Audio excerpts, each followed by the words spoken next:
Assalamualaikum warahmatullahi wabarakatuh. Kami dari kelompok 2 yang beranggotakan saya sendiri, Indah Dwi Jayanti, dan kedua rekan saya, Risya Fauzia dan Ibu Yani. Di sini kami akan mempresentasikan etika dan standar profesi audit internal. Internal Audit Profesional Standard.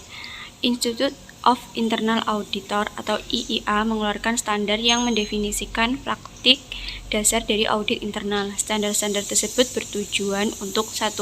Menggambarkan prinsip-prinsip dasar untuk praktik audit internal.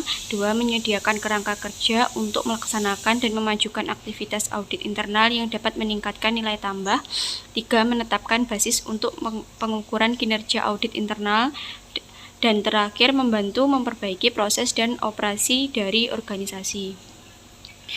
Selanjutnya, standar profesi audit internal merupakan awal dari serangkaian pedoman praktik audit internal atau PPAI yang diharapkan menjadi sumber rujukan bagi internal auditor yang ingin menjalankan fungsinya secara profesional.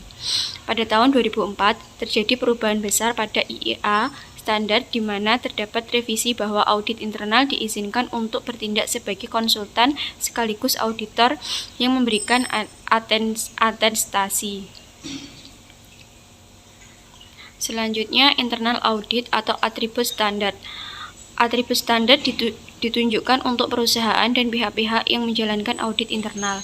Atribut standar mencakup bidang yang luas, yaitu mendefinisikan standar dari auditor internal saat ini. Sedangkan internal audit performance standar, yaitu performance standar menjelaskan sifat kegiatan audit internal dan memberikan kriteria terhadap kualitas sehingga audit internal tersebut bisa dievaluasi. Selanjutnya, kode etik Institute of Internal Auditor atau IIA. Tujuan dibuatnya kode etik oleh IIA yaitu untuk memajukan budaya etis dalam profesi audit internal.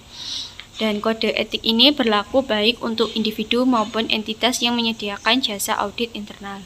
Untuk presentasi selanjutnya akan dilanjutkan oleh rekan saya, Risya Fauzia. Baik, selanjutnya integritas audit internal. Yang pertama, harus melakukan pekerjaan mereka dengan kejujuran, ketekunan, dan tanggung jawab. Yang kedua, harus memperhatikan hukum dan membuat pengungkapan yang diharapkan oleh hukum dan profesi. Yang ketiga, secara sadar tidak boleh menjadi pihak kegiatan ilegal atau melakukan tindakan yang menodai profesi audit internal atau organisasi. Yang keempat, harus menghormati dan berkontribusi pada tujuan yang sah dan etis dari organisasi. Selanjutnya, objektivitas audit internal. Yang pertama, tidak boleh berpartisipasi dalam kegiatan atau hubungan yang dapat mengganggu atau dianggap dapat merusak penilaian mereka. Yang kedua, tidak boleh menerima apapun yang dapat mengganggu atau dianggap merusak penilaian profesional mereka.